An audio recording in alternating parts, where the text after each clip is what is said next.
And we're live. Ooh. We're live? Yes. This is also going to be a meme of me asking live every single time. Yep. Adding on to the memes. We gotta have our own list of memes. That's a streamer thing. Yes. But yeah. I'm Anya the Nerd, and she Oh is... my god. I'm getting to it. No, you gotta do it now. Go on. Okay, hello everyone. Hey yo.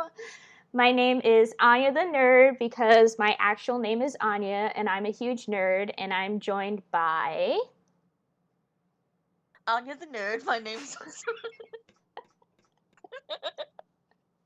There's two. You're my doppelganger. doppelganger. To do the meme. And you refuse to say my name is hers, so now we're both Anya. I didn't know that's where we were going. You're supposed to be me. Oh my god. No, I thought Never you were mind. like... I'm Lulu. I'm Lulu. I'm Princess Lulu, 1989. I was born in 89, and I'm a No, you're Princess Lulu 2011. Princess Peach 2011, actually. Yeah. So you were born in 2011. I wish. Anyways, this is our third episode of our great podcast, Two Nerds and One Forgotten Game, where us two nerds play some forgotten games of any time, really. So what are we doing today, Anya? Today, we're going to be playing Shin Megami Tensei. And I don't mean the series as a whole. I mean literally the game titled Shin Megami Tensei, which is actually the third game in the series, by the way. Why is that? Well, I'm going to get into that in my tons of pages of notes. Anyways, so we're going to just start off with some general series info for Shin Megami Tensei as a whole entire series. So first of all, Megami Tensei, marketed internationally as Shin Megami Tensei, is a Japanese media franchise created by Koji Kozi Okada, Genichiro Suzuki, and Kazunari Suzuki. It was primarily developed by Atlus, and it's currently owned by Sega, which I actually didn't know. Sega. Ding. Ding. So the franchise consists of multiple subseries and covers multiple role-playing genres, including tactical role-playing, action role-playing, and massively multiplayer online role-playing, MMOs.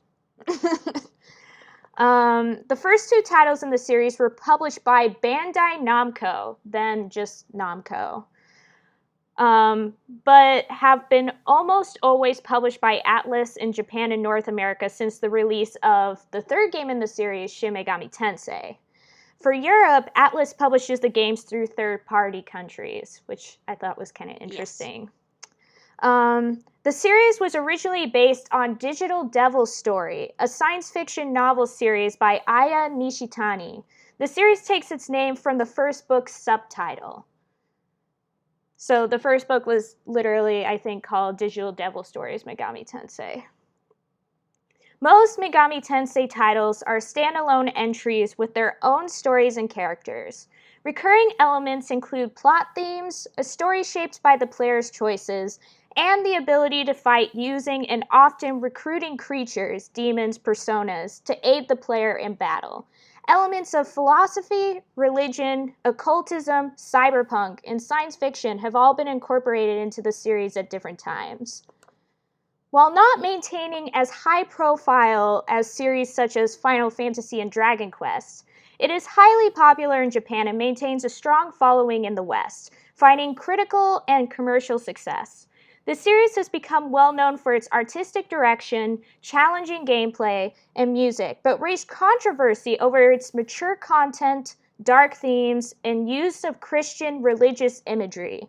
Additional media includes manga adaptations, anime films, and television series. In Japan, some games in the series do not use the Megami Tensei title, such as the Persona subseries. However, English localizations have used the Shin Megami Tensei moniker since the release of Shin Megami Tensei Nocturne in 2003, with the exception of the most recent Persona games. Most of the early games in the series were not localized due to them being on Nintendo platforms, which had strict guidelines about religious subjects and topics in the West at the time, which includes this game as well. This game was originally not released in the West that we're going to play either. But, as we'll get into, it was later released into the West as an iOS game. So on the phone, as like an app game for a time. You can't find it on the store anymore, I just looked. But apparently for a short period of time, it was on the App Store to like make it so that Western fans could play the game like for legit. But anyways, games in the series have basically been released on most consoles. Like, I was actually shocked when I looked at the list of consoles for the Shin Megami Tensei games, because I was like, oh my gosh, it seems like it was released on like basically any console from the time like ever. Yeah, basically, yeah. Like, I was surprised. With varying results. Yeah, like I was even surprised to see that it wasn't even just like Sony or whatever. It was also like in Microsoft consoles like Xbox and whatnot. I was like, yes, whoa. The first installment in the franchise, Digital Devil Story Megami Tensei, was released on September 11, 1987. The following entries have nearly always been unrelated to each other, except in carrying over thematic and gameplay elements. The Megami Tensei series and the later Shin Megami Tensei titles form the core of the series, while other sub-series such as Persona and Devil Summoner are spin-offs marketed as part of the franchise. There are also standalone spin-off titles. 2 entries have been released for the Famicom NES, as we know in America, or I guess in the West in general. Do you guys call it Famicom? Or is it NES too? We call it the NES, yeah. Okay, so just any... NES, and I think it was only called the Famicom in Japan. Okay, just making sure. I didn't want to say like false information if I didn't really know. No, it's like how we have the Mega Drive in America has the Genesis. Yeah. But yeah, basically, it was called Famicom in Japan, but here we know it as the NES, or the Nintendo Entertainment System.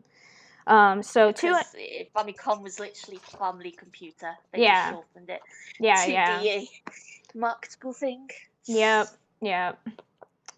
So 2 entries have been released for the Famicom NES, Digital Devil Story Megami Tensei in 1987 and Digital Devil Story Megami Tensei 2 in 1990. The 2 titles are unrelated to each other in terms of story, and each introduced the basic gameplay and story mechanics that would come to define the series. 2 entries were released for the Super Famicom, which is the SNES, as we know. It was Shin Megami Tensei, the game we're playing, in 1992, and Shin Megami Tensei 2 in 1994. So then, after a 9-year gap, we have Shin Megami Tensei 3 Nocturne, which was released in 2003 for the PlayStation 2. Its Maniacs Edition Director's Cut was released in Japan and North America in 2004 and in Europe in 2005. The numeral was dropped for its North American release, and its title changed to Shin Megami Tensei Lucifer's Call in Europe. The next entry, Shin Megami Tensei Strange Journey, was released for the Nintendo DS in 2009 in Japan and 2010 in North America. Shin Megami Tensei 4 for the Nintendo 3DS was released in 2013 in Japan and North America, and a year later in Europe as a digital-only release. Another game set in the same universe, Shin Megami Tensei 4 Apocalypse, was released for the 3DS in February 2016 in Japan. Shin Megami Tensei 5 is in development for the Nintendo Switch. In addition to the main series, 3 Shin Megami Tensei spin-off games exist. The first is Shin Megami Tensei If, released in the same year and on the same system as Shin Megami Tensei 2. The second, Shin Megami Tensei 9, was released for the Xbox in 2002. Originally designed as a massive multiplayer online role-playing game, MMORPG, it was later split into a dual single-player and multiplayer package, and the single-player version released first. The online version was delayed and eventually canceled as the developers could not manage the required online capabilities using Xbox Live. A true Plus, the yeah. very fact, plus the fact that the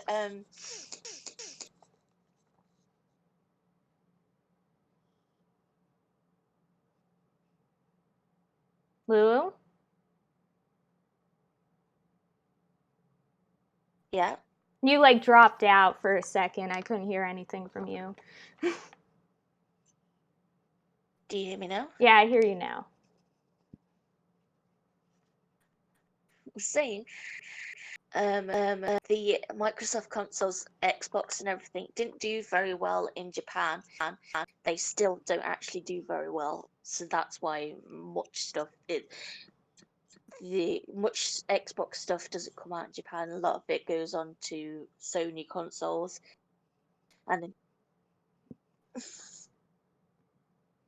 Yeah. That's definitely I think I remember that it said like I think I remember seeing like a picture when there was the whole PlayStation versus Xbox thing going on. And it was like the new Xbox sold exactly one copy in Japan, one console in Japan or whatever, which I kind of laughed a little bit about.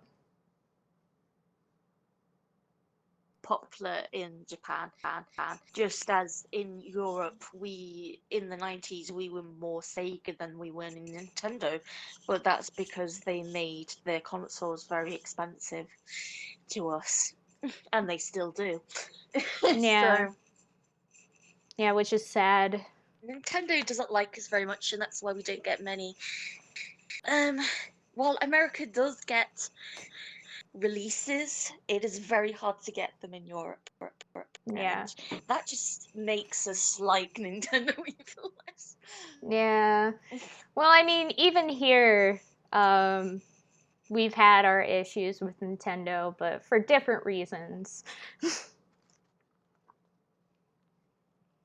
Usually streamer reasons. Yeah. Also, hello, Sushi. Hello, hello. I don't know when you came in, but basically we're just talking about the Shin Megami Tensei series in general, making comments about that. Piss off. Oh my There's gosh. a bug crawling on me. I'm sorry. I thought you were saying that to Sushi, and I was like, oh. No. There's bugs crawling on me. Stupid summer. Oh my gosh. Yeah, same. I legit, as I said, I was walking outside the other day and there was tons of bugs biting at me. And I saw one like on my arm and it was giant and I like kicked it off. And I was like, because I hate bugs. It's one of my fears. One of my big fears is bugs. And then I came home and I'm like, I saw a mosquito that was like this big. And I wanted to cry. And, but my mom's like, no, mosquitoes are usually like that big, not that big. But then I asked my dad, and he's like, oh, yeah, the males are like that big. And usually they don't bite. And I'm like, well, I just got bit by one, so. But yeah, you haven't missed any gameplay. I don't know if it'll break anything, but can you share the Twitch chat with me?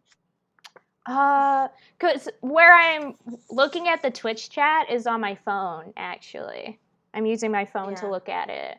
So I don't know if I can actually share it. The only way I could do it is if I, like, put Twitch, like, on here and did that, possibly. I mean, I can try and do that.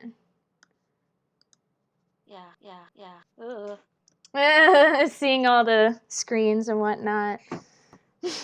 No, there's ants crawling everywhere. Uh, I don't like it. I gotta move. the struggle is real. You're someone that was calling, but I'm not staying down here if there's ants everywhere. Someone that was calling, but There, got it. And then I move this off to the side.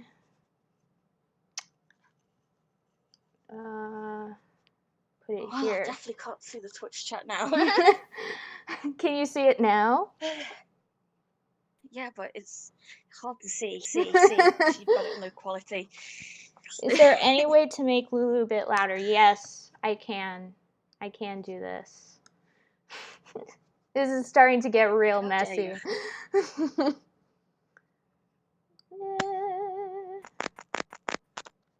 Well, it's just so... There, is that better, Sushi? Oh, you said thank you, so it must be better. And I don't... It's just that I don't want to turn my PS4 on and then soak up more internet. Yeah. But just can so you see... Can you see the chat? Not really. Is it too small? I guess it doesn't matter. Is it too small for you? I can. Yeah. Make it bigger. Just put it on chat. Oh shoot! There.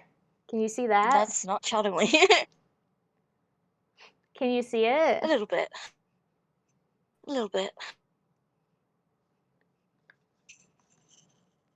Because I don't want to do it too big, because then we Can you won't put it in dark mode? In dark mode?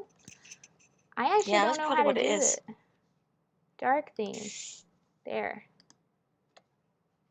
Is that better? Slightly better. Slightly. Also, apparently...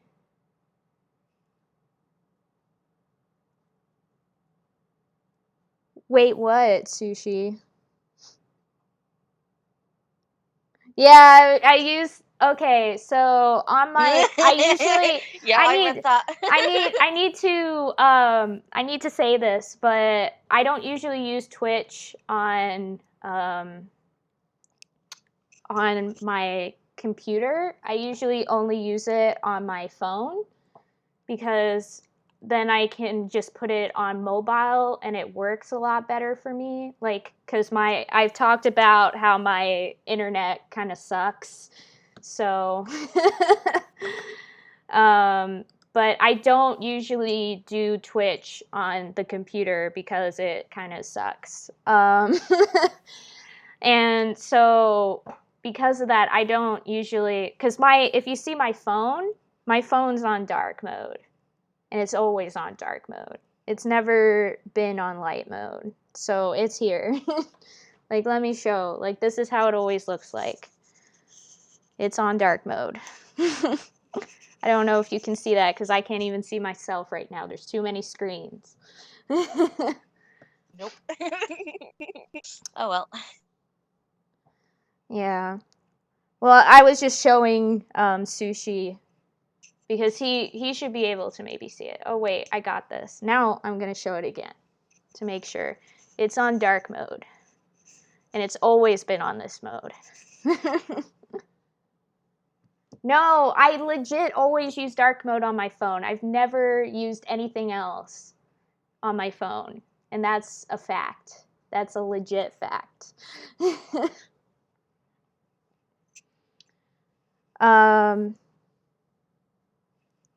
But yeah, anyways, I should probably continue because we still have like 4 pages of notes to go through. And we got to play the game at some point. Okay, so continuing onward. Where was I? Oh yes, that MMO. We already did that. So a true MMORPG, Shin Megami Tensei Imagine, was released for Microsoft Windows in 2007 in Japan, 2008 in North America, and 2009 in Europe. Western service I can't speak. Western service was terminated in 2014 when Marvelous USA, the game's then handler, shut down their PC online game department. Its Japanese service ended in May 2016. Next, Persona is the largest and most popular spin-off from the Megami Tensei series. The first entry in the series, Megami Inbonroku Persona, originally released overseas as Revelations Persona, was released in 1996 in Japan and North America. Aside from Persona, there are other spin-off series covering multiple genres. After the release of Shin Megami Tensei 2, Atlus began focusing work on building spin-offs and sub-series that would form part of the Megami Tensei franchise. The Devil Summoner sub-series began in 1995 with the release of Shin Megami Tensei Devil Summoner. It was followed by Devil Summoner Soul Hackers in 1997. The 2 prequels set in 1920s Tokyo and revolving around demon summoner Raito Kuzunoha also were made as well.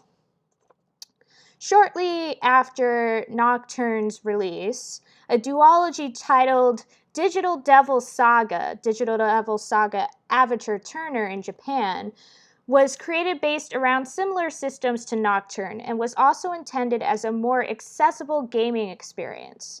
2 tactical role-playing games have been developed by Atlus for the DS under the Devil Survivor moniker, the original Devil Survivor and Devil Survivor 2. Both have received expanded ports for the 3DS.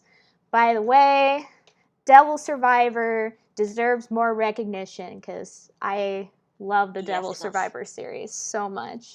So much. Yes. It's so good. I mean, Persona is good. I love the Persona series, but Devil Survivor, so good. We just should play all the games. Yeah, we should just play all the Shin Megami Tensei games here, right now. They're all forgotten games. Yes, they are. They all are, including even Persona 5. Forgotten.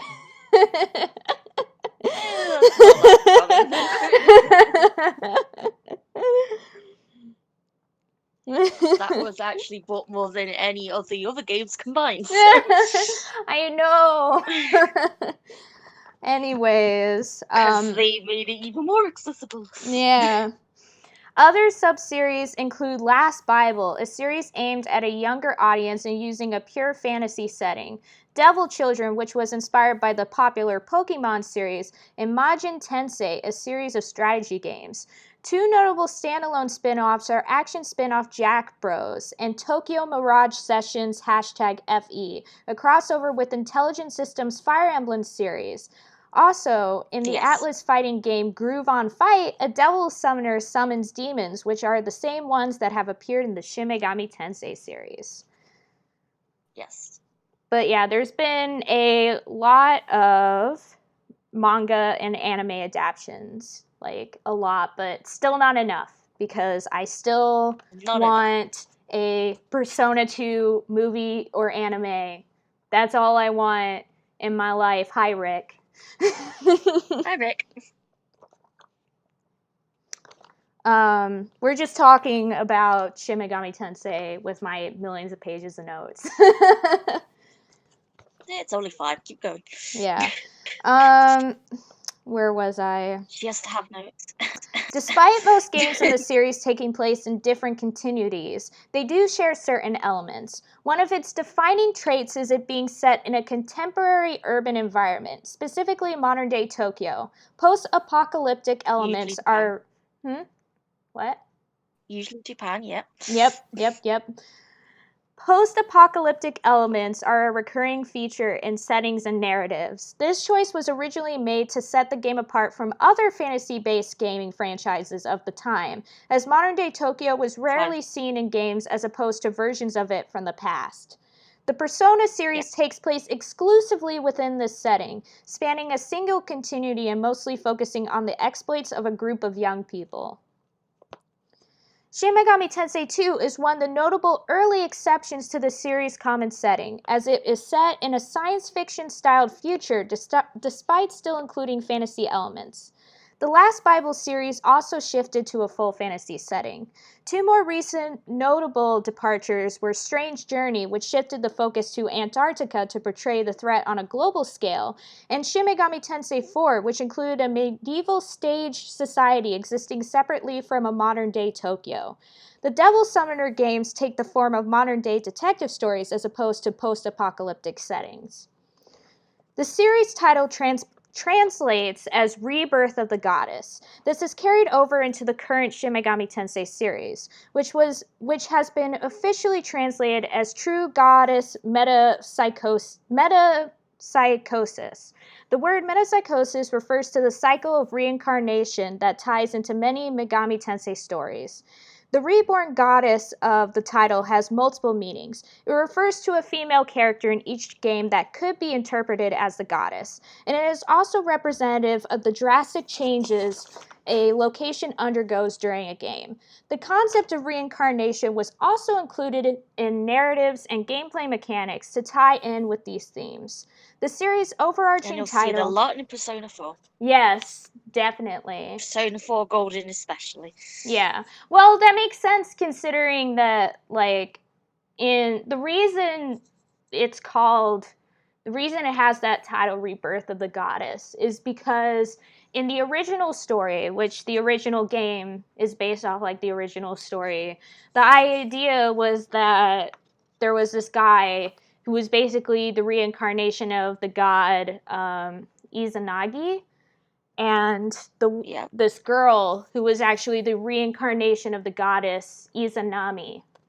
And they're the main two in Persona 4, so it kind of makes sense that it would be related to that, because it's kind of almost harking back at what the series started off as, basically. Yes.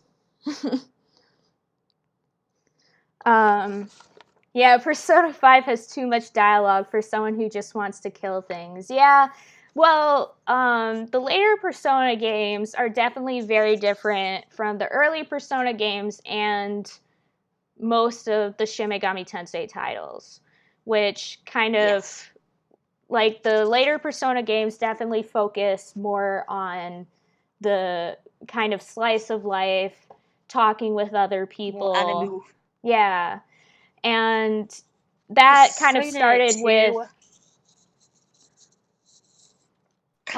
Persona 3, whereas Persona 2 had you talking to people, but it wasn't the main thing. You were still going through the story and fighting, and it was a lot darker. But it really went anime with 3 when it became more popular in outside circles, I'd say. Yeah. Yeah, definitely. I mean, the thing is, there are, like, some story reasons as to why there's a change between Persona 2 and Persona 3. Like, if you play the Persona 2 games all the way through, like, it would make sense why there's a change in the series. So there is a story reason for it, but mostly they probably just ended up going a very different direction. And so even though the later Persona games are still considered, as a subset of the Shin Megami Tensei series, they're very different from the general Shin Megami Tensei games and all their sub-series. Are generally much darker, and many of the games usually start after a time that the apocalypse has happened, whereas in Persona games you are